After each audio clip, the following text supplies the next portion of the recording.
मुल्क की मईशत और कारोबार में आजकल हर सू अंधेरा ज़्यादा और रोशनी कम नज़र आती है, जबकि IMF प्रोग्राम की बहाली में ताख़ीर मुल्क की इस माशी अबतरी की सूरत हाल को मज़ीद संगीन बना रही है। मुसलसल माशी बदहाली की मनफी खबरें आती हैं। महंगाई की शरह, एक्सचेंज रेट, ज़र मुबादला ज़खायर, शरह सूद, एक्सपोर्ट्स और रेमिटेंसेस की सूरत हाल मायूस कुन है। ख़तरनाक बात है कि तबाह हाल मईशत की वजह से सनतें, कंपनीज, फैक्ट्रीज़ और कारखाने धड़ाधड़ बंद होने की इत्तलात आ रही हैं।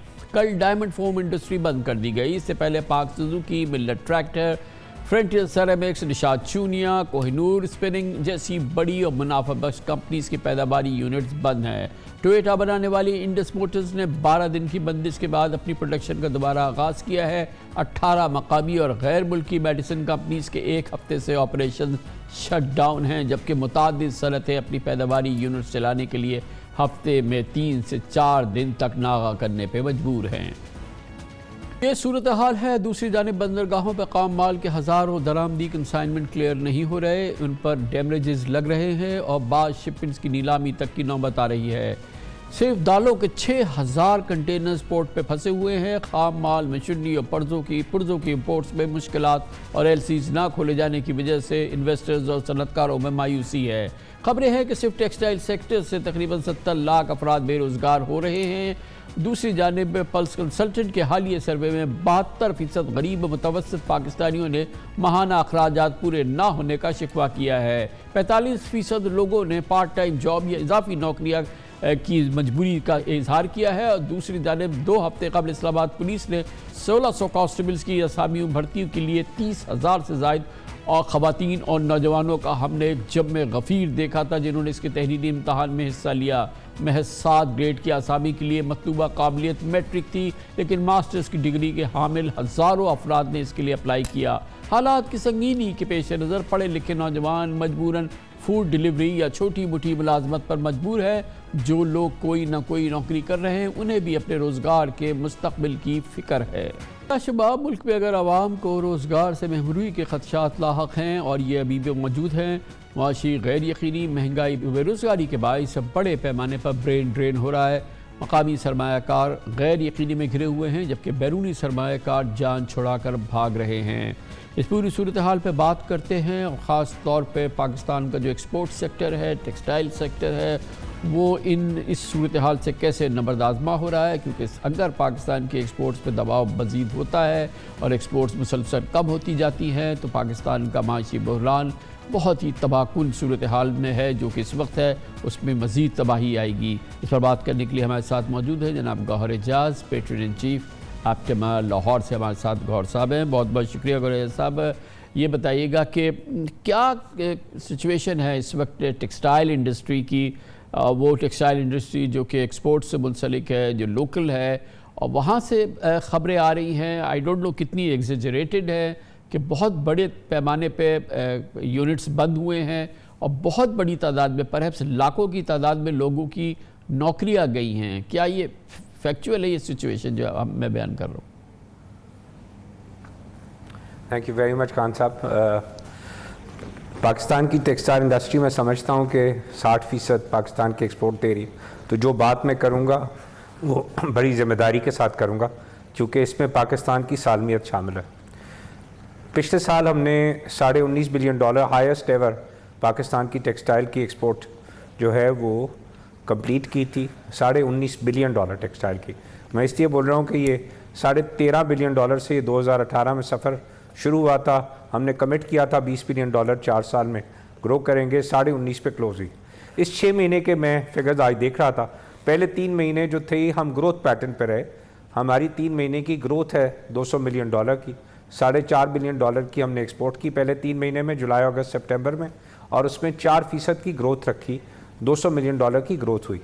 ये पिछले 3 महीने अक्टूबर से दिसंबर जो था वो हमारी $700 मिलियन की एक्सपोर्ट नेट कम हो गई है। मतलब $300 मिलियन एवरेज माहाना अक्टूबर, नवंबर, दिसंबर 900 मिलियन कम हुई, और ये 200 जो प्लस था उसको भी इम्पैक्ट लेते हुए $700 मिलियन का इम्पैक्ट लेके आई। अब मसला ये आ रहा है कि जब मैं उसके नंबर देख रहा हूँ तो हम जो ये नंबर है 300 का, ये 18% हमारी एक्सपोर्ट्स जो हैं वो अक्टूबर में कम हुई हैं 18%, नवंबर में कम हुई हैं। गौर साहब 19% इसमें अब ये थोड़ा सा इसी वक्त मुझे ये एक्सप्लेन कर दीजिए कि इसमें डिमांड रिडक्शन कितनी शामिल है कि बाहर से तलब ही नहीं है, उसमें कमी आई है, और कितना मौजूदा मुल्क के अंदर के जो मसाइल हैं वो इसको इम्पैक्ट किया है। ये कोई बहुत बहुत बड़ी, बहुत सिग्निफिकेंट कमी है जो इतने 6 महीनों के अंदर अगर 700-800 मिलियन डॉलर की हमारी एक्सपोर्ट्स घट जाए तो।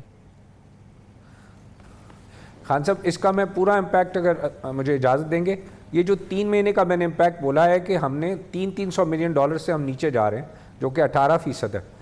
तो ये जो ट्रेंड है, मैंने आज से 3 हफ्ते पहले प्राइम मिनिस्टर को ख़त लिख के आपके यहाँ भी वो आपके थ्रू भी मैंने इसको कोशिश की कि लोगों को पहुँचाऊँ, हुकूमत को पहुँचाऊँ कि मुझे लग रहा है कि अगले महीने 700 मिलियन डॉलर कम हो जाएगी, जो कि 300 मिलियन डॉलर इस महीने कम हुई है। मुझे लग रहा है ये 40% जनवरी में कम हो जाएगी, हम 1 बिलियन डॉलर महीने के ऊपर चले जाएंगे। उसकी 3 वजूहात हैं।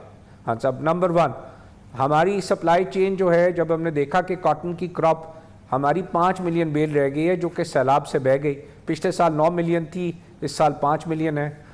तो हमारे मुल्क की जो 19.5 बिलियन डॉलर की जो सनत है वो 15 मिलियन बेल से बनी थी। इसका मतलब है हर मिलियन बेल, 1 मिलियन बेल से 1.3 बिलियन डॉलर की एक्सपोर्ट हो रही थी। अब आपको जब 5 मिलियन बेल सिर्फ क्रॉप है तो 10 मिलियन बेल इंपोर्ट करनी थी। हमने कंटिन्यूसली गवर्नमेंट को अक्टूबर से कहना शुरू किया कि हमें कॉटन की ज़रूरत है। हम दूसरे ममालिक भी गए, वेस्ट अफ्रीका भी गए कि जहाँ से सस्ती कॉटन सोर्स कर सकते हैं।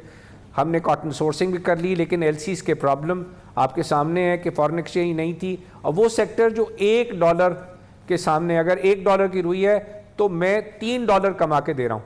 400 मिलियन डॉलर की 1 मिलियन बेल आती है, मैं उसके सामने $1.3 बिलियन कमा के दे रहा हूँ। उसके बाद मेरी अक्टूबर, नवंबर, दिसंबर से कोई बात नहीं सुन रहा कि एलसी कॉटन खोलने की ज़रूरत है। अगर मैं ये कॉटन की एलसी नहीं खोलूँगा तो पूरी सप्लाई चेन डिस्टर्ब हो रही है। ये 400 मिलियन डॉलर की कॉटन की 1 मिलियन बेल है, मेरी 10 मिलियन बेल शॉर्ट हो गई है। इसका मतलब है मुझे $4 बिलियन की कॉटन खरीदूंगा तो मैं उससे $13 बिलियन का माल एक्सपोर्ट करूंगा। ये कंटिन्यूसली मैं अक्टूबर से, नवंबर से, दिसंबर से, तीनों महीने से वार्न किए जा रहा हूं, और मुझे जनवरी में पोजीशन बहुत कमज़ोर नज़र आ रही है। और उसके साथ साथ मसला ये पड़ा है कि माल पोर्ट पे पड़ा है, जो कि कैश अगेंस्ट डॉक्यूमेंट कॉटन के जो एजेंट्स थे, दुनिया के जो शिपर्स थे, उन्होंने पाकिस्तान की कंपनियों की क्रेडिबिलिटी बेस पे शिप कर दिया कि आप एलसी नहीं खोल सकते, कोई बात नहीं, हम कैश अगेंस्ट डॉक्यूमेंट, वो माल पोर्ट पे पड़े हैं। बैंकों के लिए पॉलिसी स्टेट बैंक ने बनाई है, वो खुद फैसला करें। वो कहते हैं हमारी लास्ट प्रायोरिटी है, अगर माल पोर्ट पे आ गया, ये माल बेशक यहाँ पड़ा हुआ सड़ जाए। तो अब इसके नतीजे में खान साहब, अब जब ये इतनी बड़ा क्रंच है तो यूनिट्स चल रहे हैं क्या, और प्रोडक्शन हो रही है? ऑब्वियसली नहीं हो रही है, तो जो वर्कर्स हैं वो घर बिठा दिए गए हैं। क्या हो रहा है ये ओवरऑल इंडस्ट्री में, क्या हो रहा है? खान साहब, ये एक एक करके जैसे जैसे जिस मिल के पास रुई ख़त्म होती जा रही है, उस तरह से चेन ड्राई आउट होता जा रहा है। जिस तरह से सप्लाई चेन में एलसीज वैल्यू एडेड की एलसीज स्टेट बैंक ने बैंक के ज़िम्मे लगा दिया। उससे पहले स्टेट बैंक 84-85 चैप्टर्स की एलसीआई ही नहीं खोल रहा था। जुलाई, अगस्त, सितंबर में हमारे पास इन्वेंट्री मौजूद थी। हमने 4% की ग्रोथ की इस क्वार्टर में, मैंने आपको बताया। मेरा सारा मसला अक्टूबर से दिसंबर में हुआ, जब 84-85 की मेरी कोई इंपोर्ट की एलसी नहीं खुल रही। कॉटन की क्रॉप फेल होने के बाद मेरी कॉटन की एलसी नहीं खोल रही। मेरा माल जो पोर्ट पे आके पड़े हैं कैश अगेंस्ट डॉक्यूमेंट के, मेरी जो है ना स्टेट बैंक बात सुन रहा है, ना मेरी कमर्शियल बैंक्स बात सुन रहे हैं। वो कह रहे हैं कि जिसके पास एक्सपोर्ट का डॉलर है उसके सामने वो एलसी खोल सकता है। मेरी आज भी एक बैंक के प्रेसिडेंट से बात हुई, मैं उसके पास मिलने गया और मैंने उनको कहा आपके पास क्या पॉलिसी है? उन्होंने कहा स्टेट बैंक ने पॉलिसी दी, आप खुद फैसला करें। मैंने कहा तो आप कैसे फैसला करेंगे? उन्होंने कहा जी जो मेरे को एक्सपोर्ट देगा मैं उसके सामने उसको उसकी कुछ परसेंटेज इंपोर्ट करने की इजाज़त दे दूंगा। मैंने कहा कि आपकी बात ठीक है, लेकिन ये बताएं कि ये तो सेक्टर, ये इनडायरेक्ट एक्सपोर्ट है, पहले धागा बनता है, फिर कपड़ा बनता है, फिर डाइट कपड़ा बनता है। आप तो गारमेंट वाले को दे रहे हैं, उसने तो कोई चीज़ एक्सपोर्ट ही नहीं, इंपोर्ट ही नहीं करनी। कॉटन आएगी तो गारमेंट बनेगा। तो आप कैसे ये पॉलिसी बना सकते हैं? उन्होंने कहा जी हमारे लिए तो कोई पॉलिसी नहीं है। इंटर बैंक के अंदर हमें मना है स्टेट बैंक की तरफ से कि हम कोई डॉलर ना खरीद सकते हैं ना बेच सकते हैं। गौर साहब, मैं क्या कर सकता हूं? नाउ समबडी, मैंने दोबारा कहा है, somebody has to take control. We can not devolve कि जनाब ये ऑटोमेटिक सिस्टम चल जाएगा, नहीं चलेगा। खान साहब, यहाँ पे इस वक्त मैं बोल रहा हूँ, जो मामला बता रहा हूँ, 10 मिलियन बेल इस साल कॉटन की शॉर्ट है। 10 मिलियन का मतलब है हमें सिर्फ $4 बिलियन की कॉटन चाहिए, जिसके सामने इंडस्ट्री $13 बिलियन की एक्सपोर्ट करेगी, जो कि मेरे हाथ में है, इंडस्ट्री लगी हुई है। मैं अब आज ऑलरेडी मैं सप्लाई चेन मैनेजमेंट में जनवरी फरवरी मार्च में क्या करूंगा, माल पोर्ट पे पड़ा है, कैश अगेंस्ट डॉक्यूमेंट, एलसी के सामने पेमेंट्स बैंक्स नहीं कर रहे। वी नीड टू प्रायोरिटाइज कि जो चीज एक्सपोर्ट्स कर रही है $1 के सामने $3 की जो वैल्यू ऐड करके दे रही है, अगर आप उसको भी प्रायोरिटाइज नहीं करेंगे तो मुल्क के अंदर फॉरेन एक्सचेंज और तबाह हो जाएगा।